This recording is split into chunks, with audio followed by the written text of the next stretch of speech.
कहते हैं कि अगर ये ग्रीन रेवोल्यूशन, ये हरित क्रांति नहीं हम लाते और फर्टिलाइजर्स और पेस्टिसाइड्स का इस्तेमाल हम नहीं करते तो हमारा देश जो है वो भूखों मरता।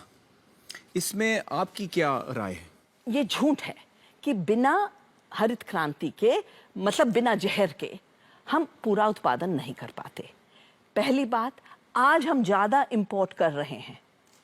आज जो दाम बढ़ रहे हैं इसलिए बढ़ रहे हैं कि हमारा सारा दाल गायब हो गया हरित क्रांति की वजह से, सारे तेल गायब हो गए, क्योंकि ये मोनोकल्चर होता है, एक ही फसल उगा सकते हो, बस गेहूं या चावल या कपास। पंजाब में और कुछ नहीं दिखने को मिलता।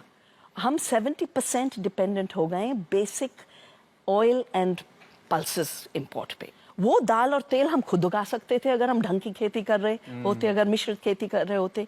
जब लोग इकट्ठा करके काम करते हैं तो ज्यादा काम हो जाता है जी। जब पौधे इकट्ठा काम करते हैं, जब आप दाल का पौधा गेहूं के साथ लगाओगे तो दाल नाइट्रोजन मुफ्त में गेहूं को दे रही है।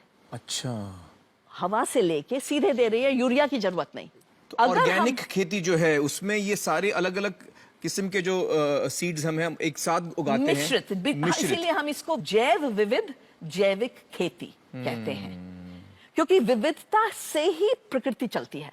करेक्ट। और जो कहते हैं कि हमने रासायनिक और नए बीज की वजह से उत्पादन बढ़ाया, अगर आप कैलकुलेशन करो कि पूरी जमीन पंजाब की अकेली धान और गेहूं उगाएगी तो ज्यादा चावल और गेहूं तो होगा ही।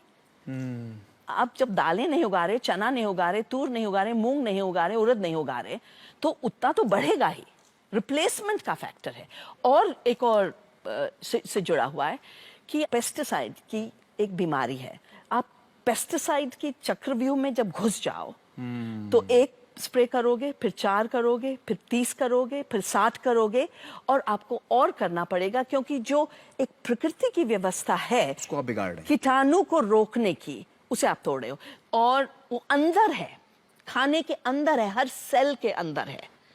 तो आप सोचते हैं अच्छा सेब को आपने पील कर दिया, बहुत अच्छा है, सेब के अंदर है पेस्टिसाइड।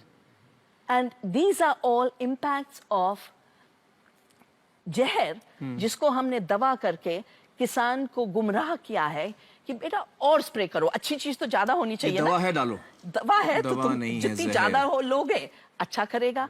दवाई के लिए, असली दवाई के लिए इतना कॉशन है कि डॉक्टर जब दवा देता है कहता है इसके साथ ये मत खाना, 2 घंटे का एक सेपरेशन दो।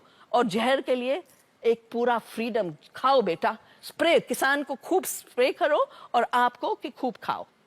और इसलिए अगर हम इंडिया को शाइनिंग मानते हैं, इंडिया को एक इमर्जिंग ग्लोबल सुपर पावर मानते हैं, उसका मेजर होना चाहिए कि भारतवासी कितने संपन्न हुए, किसान कितने संपन्न हुए। 2.5 लाख किसानों ने आत्महत्या कर ली। वो आत्महत्या जुड़ी हुई है कर्ज से।